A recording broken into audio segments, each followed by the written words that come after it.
O tema da mensagem de hoje é Deus que restitui.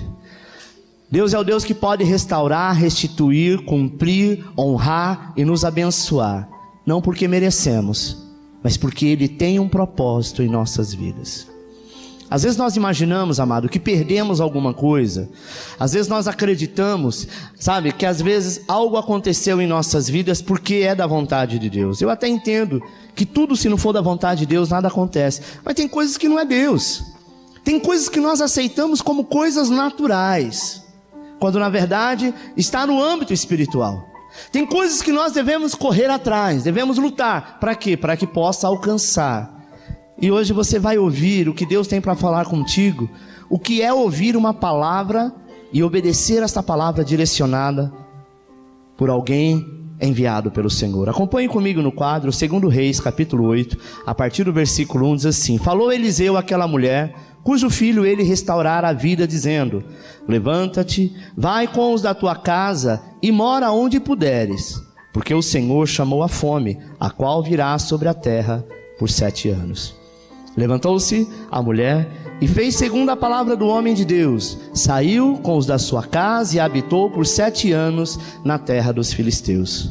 Ao cabo de 7 anos, a mulher voltou da terra dos filisteus e saiu a clamar ao rei pela sua casa e pelas suas terras. Ora, o rei falava a Geazim, moço do homem de Deus, dizendo: Conta-me, peço-te, todas as grandes obras que Eliseu tem feito.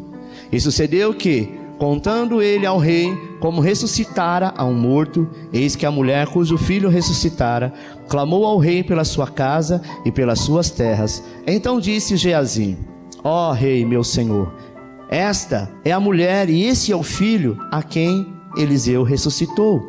E o rei perguntou à mulher e ela lhe o contou. Então o rei lhe deu um oficial dizendo: Faze-lhe restituir tudo quanto era seu e todas as rendas das terras, desde o dia em que deixou a terra até agora.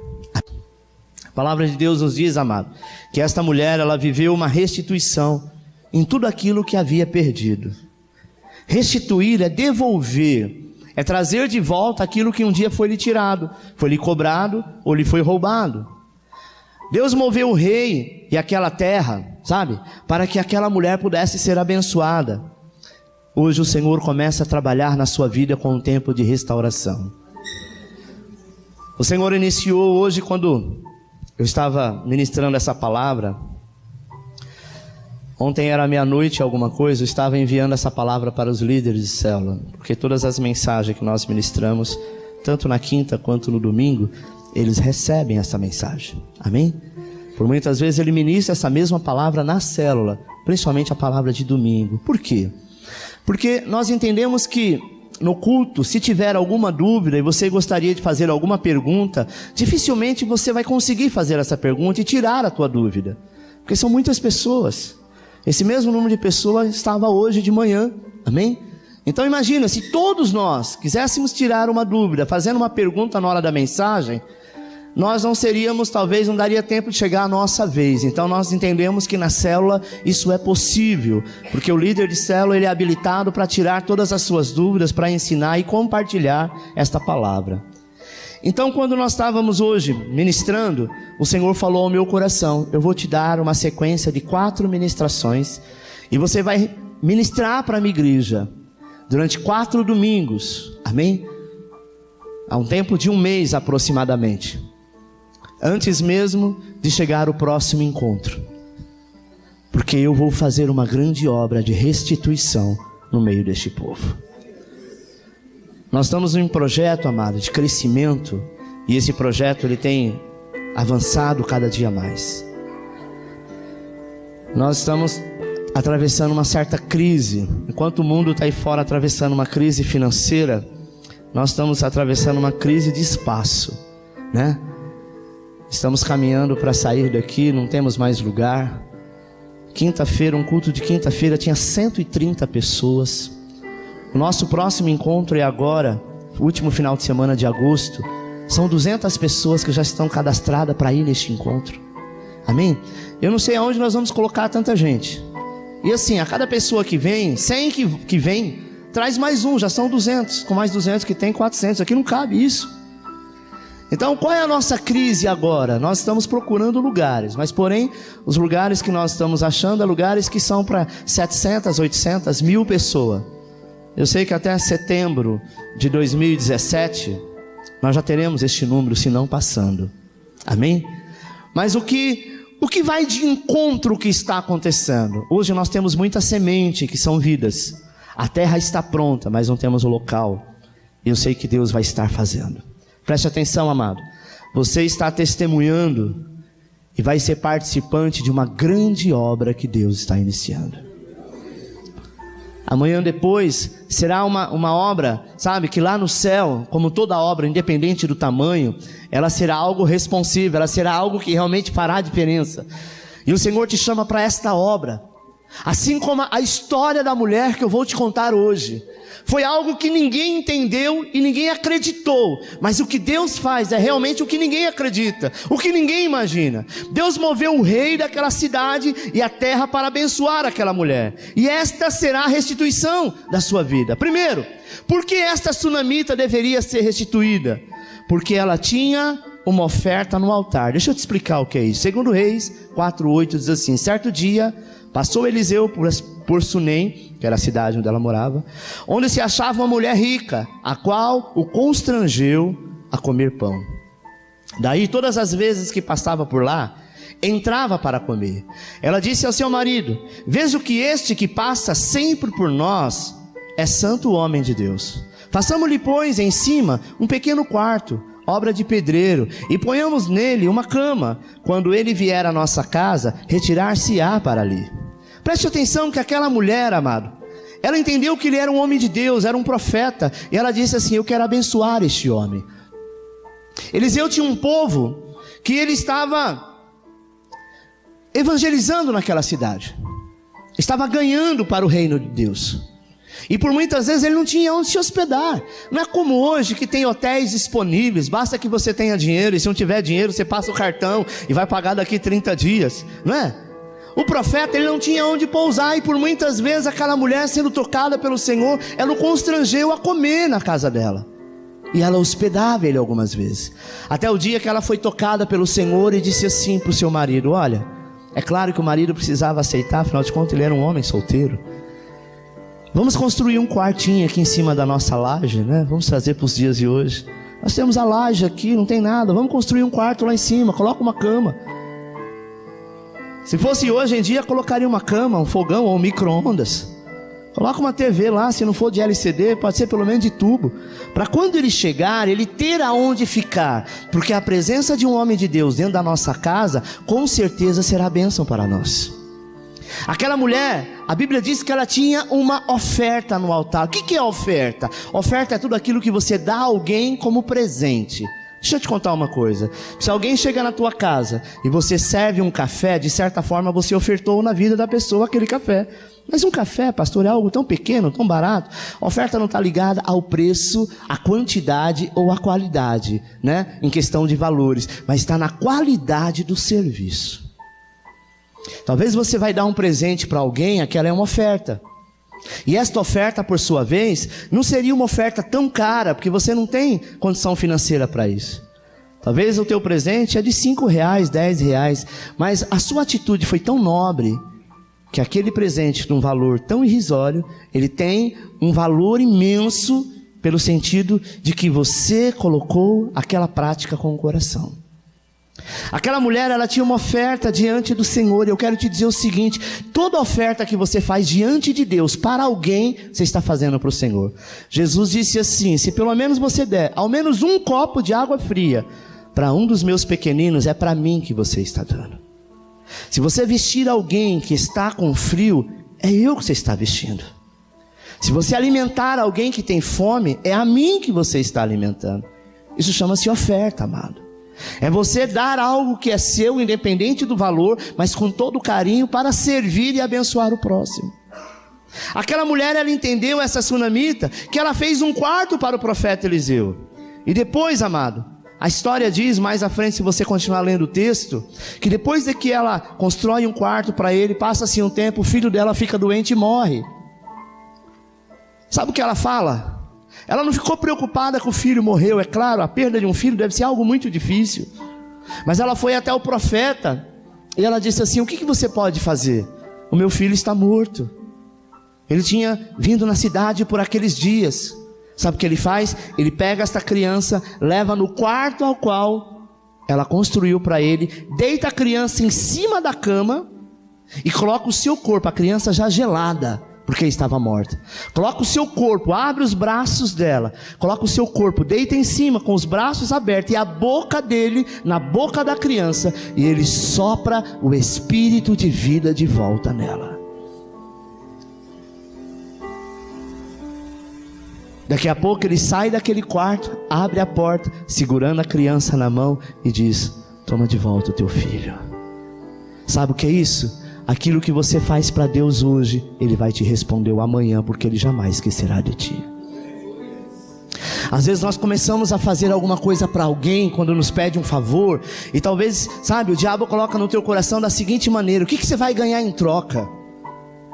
Aonde você vai ser abençoado? Em que você vai ser beneficiado? Nós temos mania, o brasileiro de modo geral tem mania de querer tirar vantagem em alguma coisa. Mas a palavra de Deus nos ensina, amado, que mesmo independente de você ser cristão ou não, quando você semeia na vida de alguém, é uma semente que vai frutificar. Talvez aquela pessoa não reconheça, talvez aquela pessoa não veja, mas lá na frente Deus vai usar alguém para te abençoar na medida transbordante da qual um dia você lançou apenas uma semente. Olha o que Malaquias capítulo 3:16 diz: construímos um memorial diante de Deus, e Ele não se esquecerá jamais disso. Toda vez que você faz algo para Deus, e faz algo para alguém, para um próximo, seja essa pessoa cristã ou não, porque às vezes nós imaginamos que temos que abençoar alguém da mesma fé. Não é isso. Você tem que abençoar um outro ser humano. A Bíblia diz primeiro os domésticos da fé, mas quando não, a qualquer pessoa que tiver necessidade. Imagine você que ela não fez aquele quarto, imaginando que ela poderia ter algo em troca, mas ela diz: eu estou sentindo da parte de Deus de abençoar a obra de Deus. De que forma? Se ele tivesse vindo para aquela cidade, tivesse um lugar onde repousar a sua cabeça, onde tomar um banho, onde dormir, com certeza ele teria mais facilidade de ganhar muito mais vidas para o reino de Deus, de fazer muito mais a obra de Deus. Então ela entende, e não foi ele que pediu, foi o Senhor que tocou no coração dela. Eu quero te dizer que vai haver momentos que Deus vai tocar no teu coração para fazer coisas que aparentemente são coisas muito grandes. Não retenha, faça. Não pense que vai faltar, não pense que vai acabar, não pense que não vai dar certo, porque aquele que começou uma obra na tua vida, Ele é fiel para concluí-la. E às vezes Deus nos dá a oportunidade, amado, de semear a semente, porque depois você vai comer daquela semente. Eu conheci um jovem que certa vez ele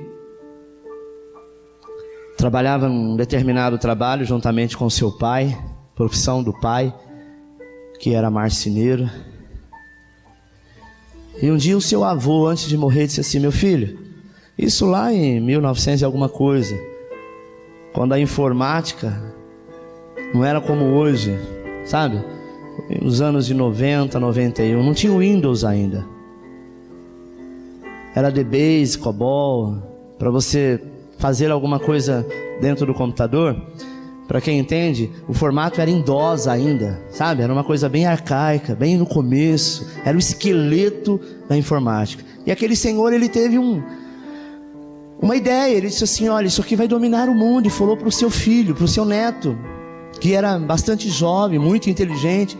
Disse: por que você não estuda? Eu pago para você, aposentado. Eu me recordo que ele, na cidade que eu morava, tinha um senhorzinho lá que tinha uma pequena escola de informática, e era isso que ele ensinava: DBase, COBOL, tudo na plataforma do DOS. E aquele garoto foi fazer, amado, informática. Informática hoje, qualquer criança, você pega um smartphone e dá na mão dela, está tudo pronto. Fala: nossa, que criança inteligente. Inteligente era ele, que programava, sabe? para que aparecesse um risquinho em determinado local, porque antigamente era assim, tinha todo um texto, sabe? Toda uma programação para você conseguir um único ponto. Hoje é pronto. Hoje, pelo smartphone, então, existe toda uma tecnologia atrás só para você apertar um botão e ver o resultado. Isso não é inteligência. Inteligência é quando você pega do cru e sabe como começa. Só para finalizar, esse rapaz lutou, questionou, o pai questionou, dizendo: não, eu sou marceneiro, ele também será um marceneiro. E o avô disse: não, o que você ganha hoje com essa marcenaria mal dá para você sustentar a tua casa e a tua família. O teu filho tem um QI mais avançado, ele pode chegar em lugares que você nunca chegou. Enfim, o velho conseguiu que ele fosse para essa escola de informática. Hoje, amado, ele é formado em TI. Ele trabalha e é uma das pessoas responsáveis, sabe, por uma grande empresa aqui em São Paulo.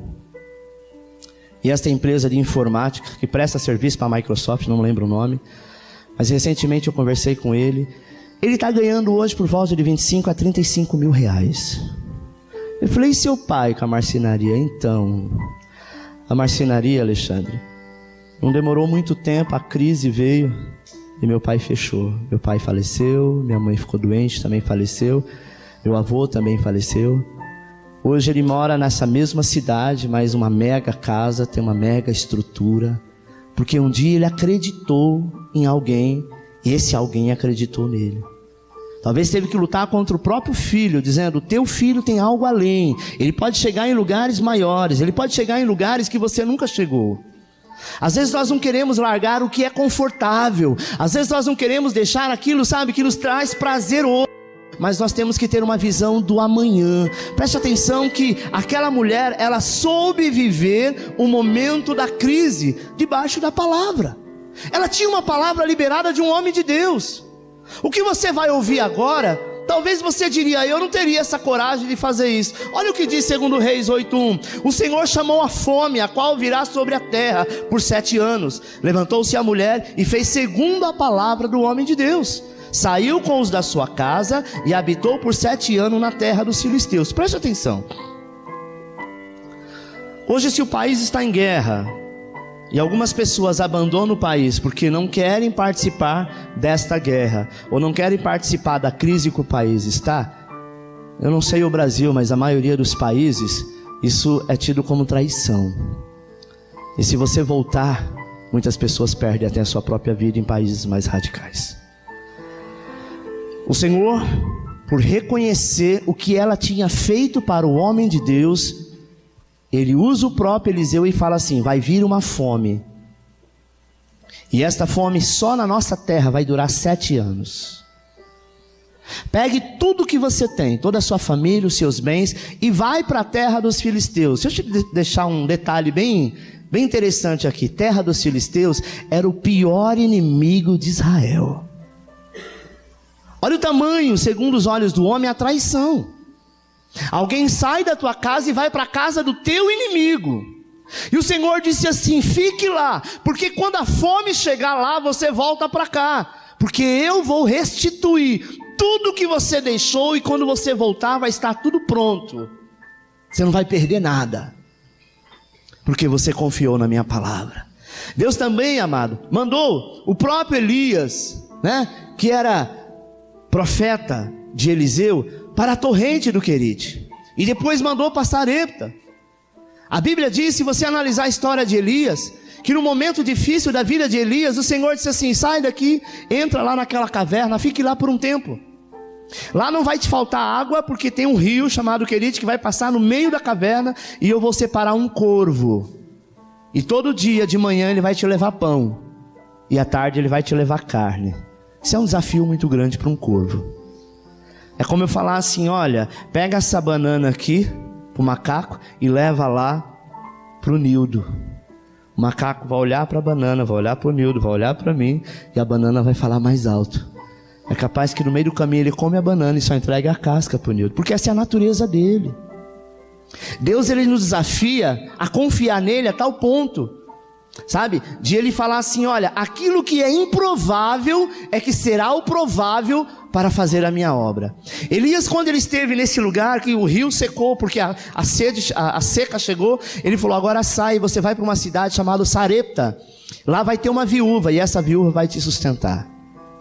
Amado, é a mesma coisa de você chegar numa cidade pobre, onde você vai para a casa de um aposentado que mora na roça, que já está há 7 meses sem receber aposentadoria, e a única fonte de renda que ele tem é aquela, e o Senhor diz, pode ir para lá porque ele vai te sustentar e não vai faltar nada. Você olha assim e fala, não é possível.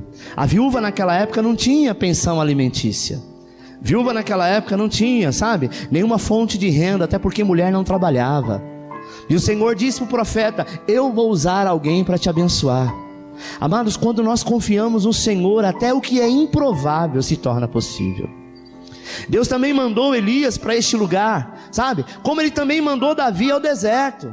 Às vezes nós imaginamos assim, por que eu tenho que passar por um deserto se Deus está comigo? É no deserto que não tem nada e que não tem, sabe, lugar de conforto nenhum, que Deus prova a sua misericórdia.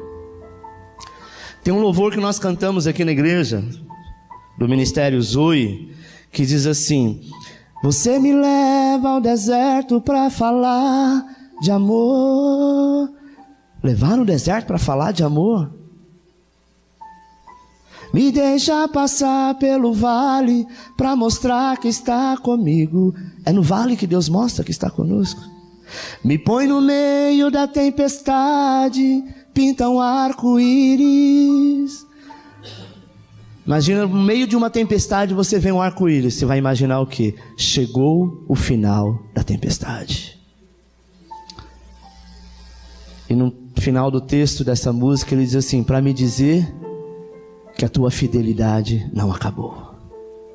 Eu não mereço, você não merece, nós não merecemos, mas Ele é fiel. Sabe, amados, a Bíblia diz que Jesus foi levado ao deserto para ser tentado pelo diabo. Quem que levou Jesus para o deserto? Foi o diabo? Não, foi o Espírito Santo. Às vezes você está num deserto, às vezes você está passando um momento de crise, e você fica imaginando que o diabo se levantou na tua vida. Deixa eu te contar uma coisa, meu amado. Se você não sabe, agora você pertence ao Senhor, e o diabo não te toca. Por que eu estou passando por esta peleja? De alguma forma Deus está tentando moldar o seu caráter. E é no deserto que nós não temos a quem refugiar. Porque se Deus tentar tratar contigo na tua casa, tem o pai que vai se intrometer, tem a mãe, tem a namorada, tem a esposa, tem os amigos, tem alguém que vai tentar pegar a tua briga, a tua guerra e tentar resolver. Mas quando você está no deserto, não tem ninguém por você, é você e ele e você. Sabe, amado? Não foi o diabo que levou ele para o deserto, foi Deus. Eu preciso aprender a viver assim. Precisamos aprender a viver bem no meio da guerra.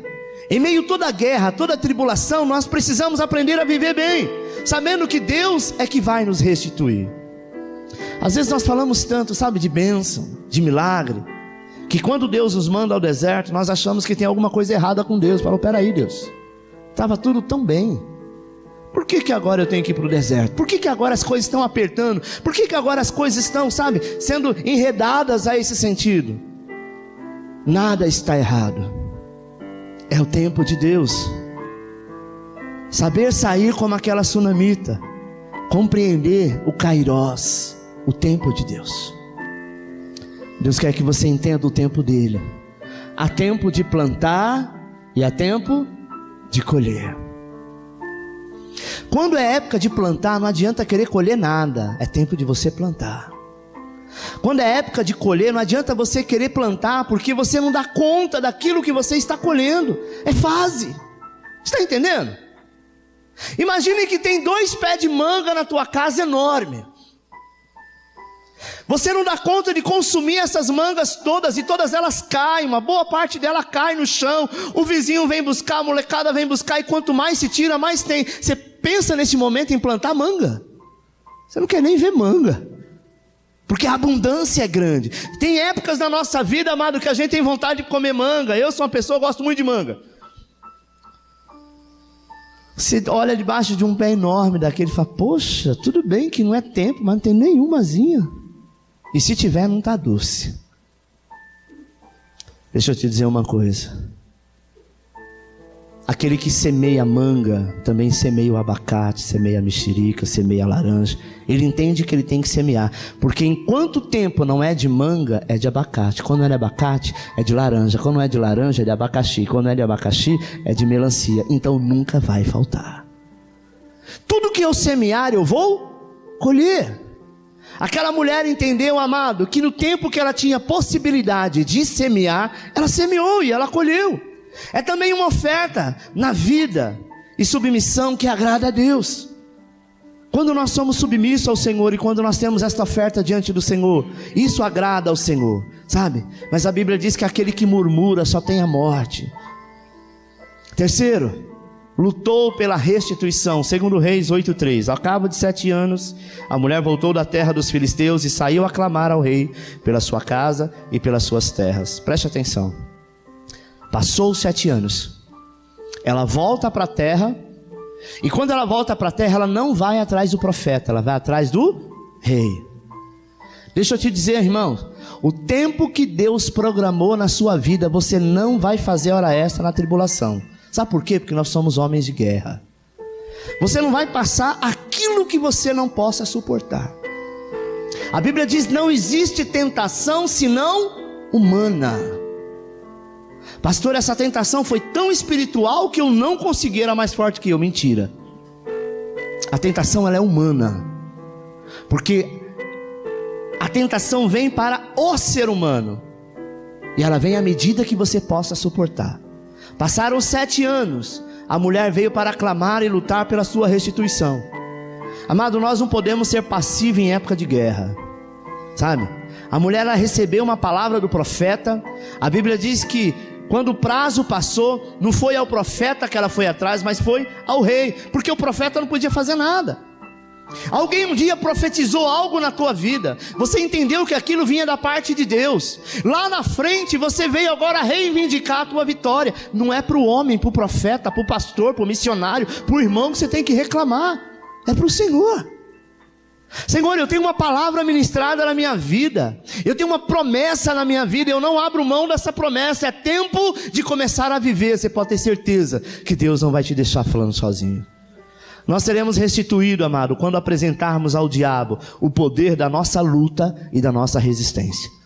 O papel dele é lutar para te frustrar, e o seu papel é frustrar os planos do inferno e viver o melhor de Deus na terra, sabe?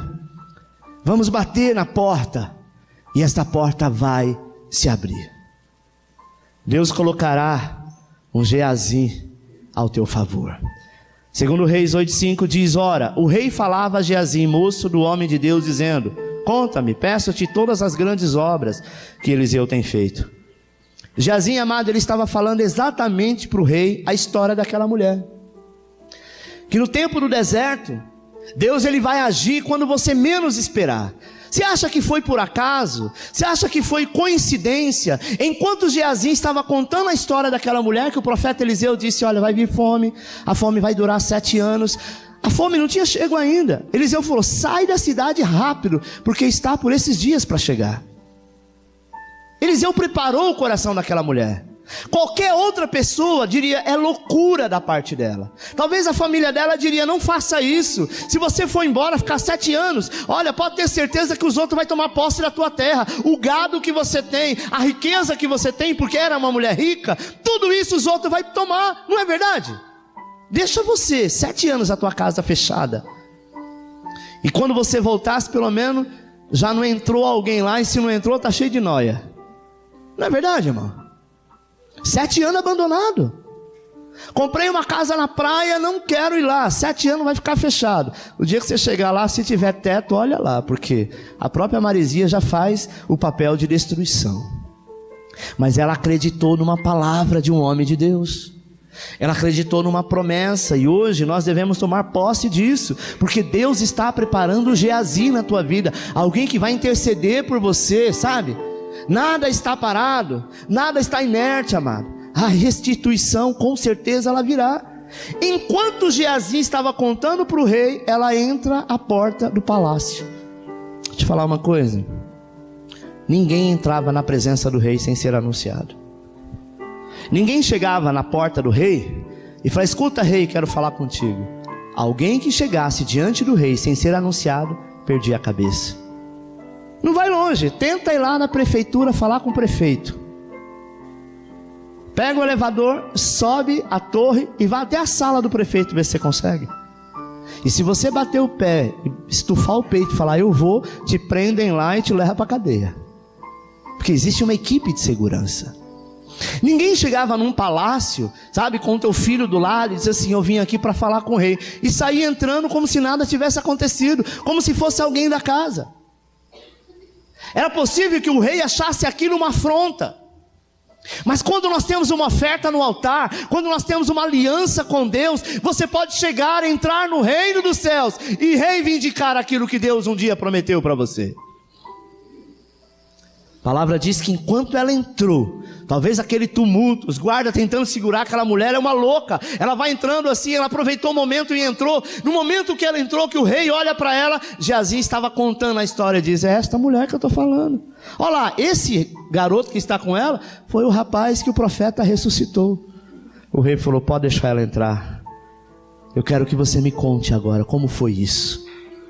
Sabe, irmãos, os milagres de Deus na tua vida serão teu cartão de visita. Segundo Reis 8:5 diz: ó rei, meu senhor, esta é a mulher, e este é o seu filho, a quem Eliseu restaurou a vida. O rei naquele momento se espantou, sabe, com a obra de Deus na vida daquela mulher. A unção de Deus sobre a tua vida vai abrir porta. A unção de Deus sobre a tua vida fará com que muitos não compreendam o que Deus está fazendo, mas Ele já começou uma obra. Nós estamos entrando agora no segundo semestre do ano de 2016, que nós temos por tema, o ano 2016 é o ano da oportunidade. Deus te dará a oportunidade de conquistar o melhor desta terra. Amada, a oportunidade está pronta, a palavra já foi liberada. Se eu e você empacar e ficar com medo e achar que não vai dar certo, que nós poderemos ser, sabe, de alguma forma prejudicado nisso, é isso que você vai viver, porque nós somos aquilo que falamos, nós somos aquilo que acreditamos. Pega uma pessoa linda, sem defeito algum, mas se ela colocar na cabeça dela que ela está gorda, que ela está magra, que ela está alta, que ela está baixa, que ela está feia, não tem quem tire da mente dela que ela é isso. Todo mundo olha e fala: você é linda. A pessoa olha e fala: não, tá mangando de eu. Deve estar tirando sarro, não é possível, porque eu não sou isso. Ela é, mas se ela colocou na mente que não é. A mesma coisa quem tem muito dinheiro e às vezes é muito simples. Também tem o inverso, aquele que não tem onde cair morto e se acha que tem o rei na barriga. Não é verdade? Tem aquele que se espanta com a tua fé, porque você acredita na palavra de Deus e faz acontecer. E o outro, Deus só falta mandar os anjos, trazer uma carta e fazer uma orquestra dizendo: abre a porta, porque o Senhor está entrando. Ele não acredita. Aquela mulher tão somente acreditou e o rei ficou espantado. Acredita-se, amado, que ela já era viúva. Por que viúva? Porque a palavra diz que a ordem do profeta foi para ela, não foi para ele. E toda vez que a palavra de Deus relata a família na Bíblia, fala diretamente com o homem. E ele falou com ela, em momento algum é citado o nome do marido dela, exceto quando ela fala com ele para construir o quartinho, lembra disso? E por quê? Porque ela era uma viúva, provavelmente já não tinha mais essas posses todas, essa riqueza toda, porque ela era rica pelas posses do marido, mas mulher naquela época não trabalhava, mas ela tinha a bênção, ela tinha a cobertura do Senhor, e Deus não desampara os seus. E então ela ouve a voz do profeta. É possível que alguém na família fale assim: vamos chamar essa mulher de Maria? A Bíblia não fala o nome dela, mas vamos colocar um nome simples, Maria, amém? Quando eu falar de Maria, você sabe que é a mulher, a sunamita. Alguém falou: Maria, você é louca, seu marido já morreu, você não tem quase nada, seu filho é um pré-adolescente, você vai para uma cidade onde é totalmente inimigo de Israel, você vai começar de lá do nada, porque você está deixando tudo aqui. Não dá para levar a fazenda, não dá para levar a casa, não dá para levar algumas coisas que são fixas. Eu acredito que ela levou algumas coisas, porém, amado, não deu para levar tudo. Você vai começar uma vida num outro lugar que você não conhece, que você não domina o idioma, e você vai deixar aqui porque alguém disse que foi Deus que mandou? E ela, com a única certeza de que Deus estava no negócio, ela então ousou em fazer. Quantas coisas você ousou em fazer porque alguém disse, vai e faz, porque comigo deu certo e com você também vai dar, e você fez e quebrou a cara? Quantas vezes você viu alguém abrir um negócio e com aquela pessoa deu certo, e você tinha até mais possibilidade, mais experiência, mais dinheiro, e com você não deu?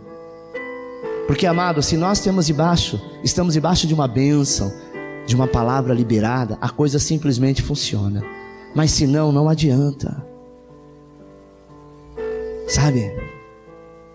O rei se espantou com a ousadia daquela mulher. E a obra de Deus mudou o coração do rei.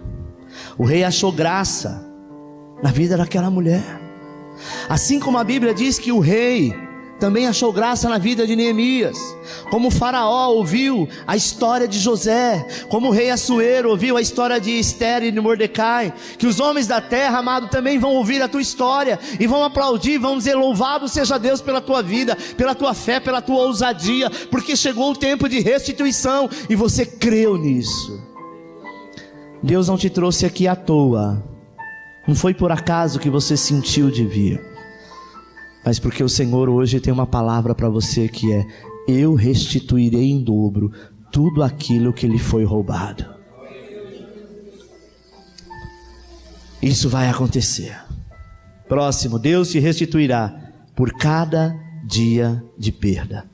Olha o que o rei disse para ela, versículo 6. Então o rei lhe deu um oficial dizendo: faze restituir-se-lhe tudo quanto era seu, todas as rendas do campo, desde o dia em que deixou a terra até agora. Imagine, 7 anos sem plantar, consequentemente 7 anos sem colher. Uma casa abandonada há 7 anos, se ela tinha um gramado na frente, 7 anos depois ela tem uma floresta na frente. Sim ou não? Tem gente, amados, que não planta e também quer colher. Eu tenho aqui, sabe, um alqueire de terra e que eu não planto nada.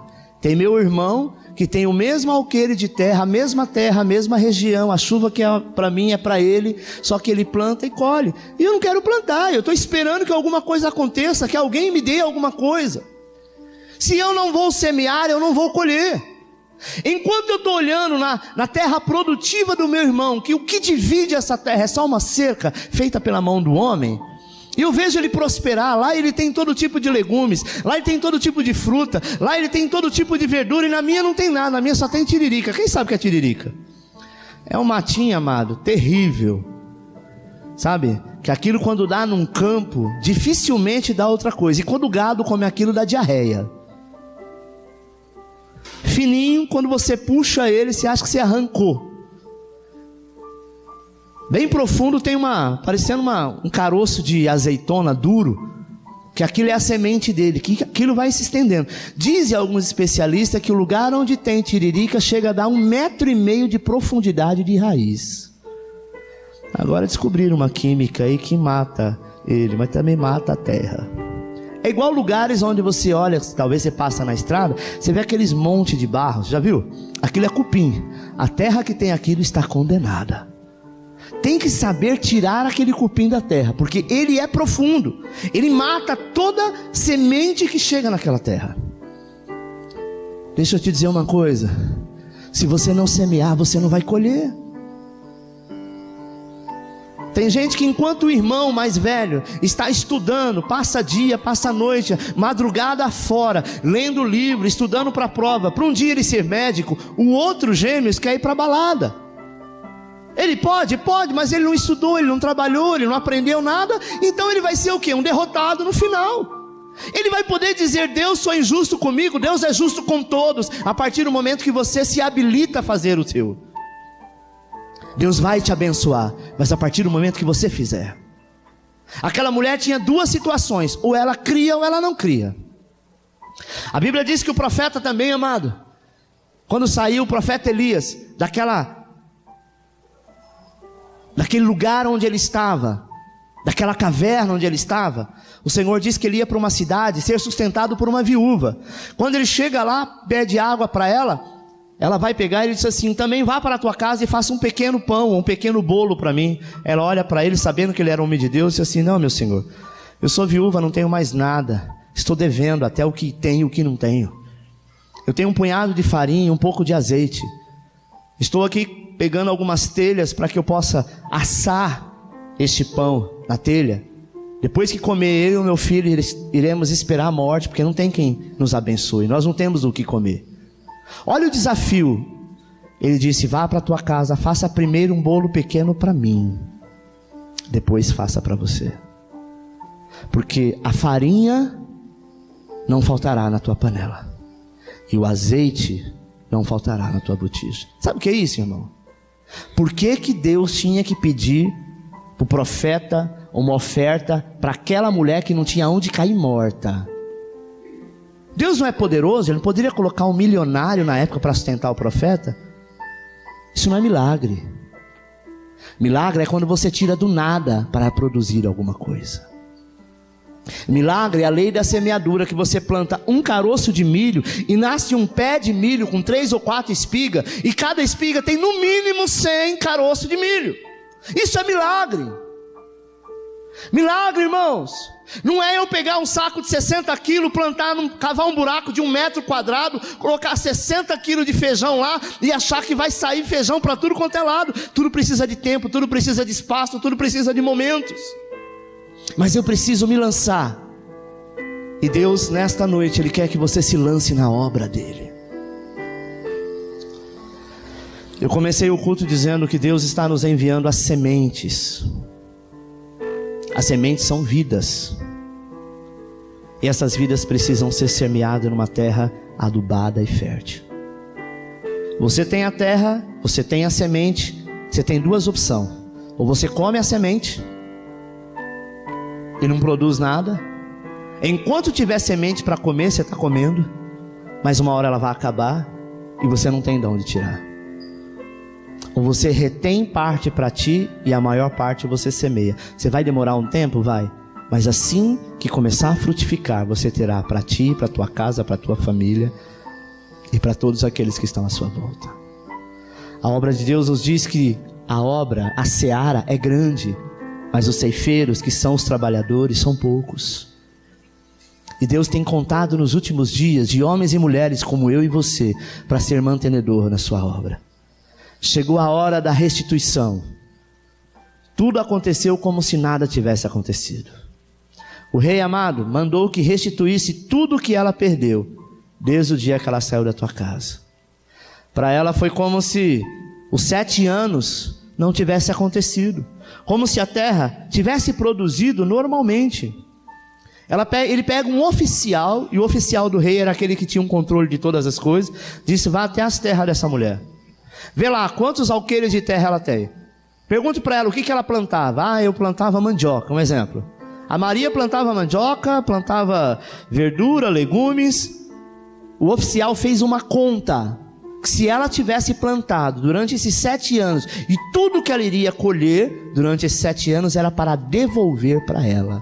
Deixa eu te dizer uma coisa: a terra estava em seca, a terra estava passando fome, mas quando Deus tem uma palavra para nós, você será restituído até daquilo que você não plantou. Você está entendendo? A ordem para aquela mulher era morrer. A ordem para ela no natural é que ela fosse exterminada. A ordem para ela, para aquela mulher, é que ela fosse excluída, porque ela faltou com dignidade para com a terra, mas ela teve dignidade com Deus, e Deus é que nos dá respaldo. Sabe, irmãos? E ela então colhe, porque ela ouviu a voz do Senhor. Deus está te chamando nesta noite para você ouvir. Deus está te chamando nesta noite para que você tenha de volta tudo aquilo que Ele pode trazer de volta. Aquela mulher teve o seu gado como se ele nunca tivesse morrido.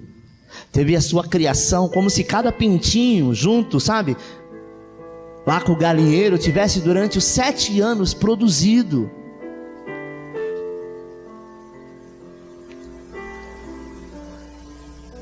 Ela foi restituída. Restituir é isso, é trazer de volta. Deus apagou 7 anos de guerra da vida daquela mulher. Assim o Senhor fará na tua vida o tempo de restituição. Ninguém verá, nem sombra dos dias da tua guerra, mas você se lembrará deles, porque é tempo de restaurar e de restituir a tua vida. Amém, irmãos?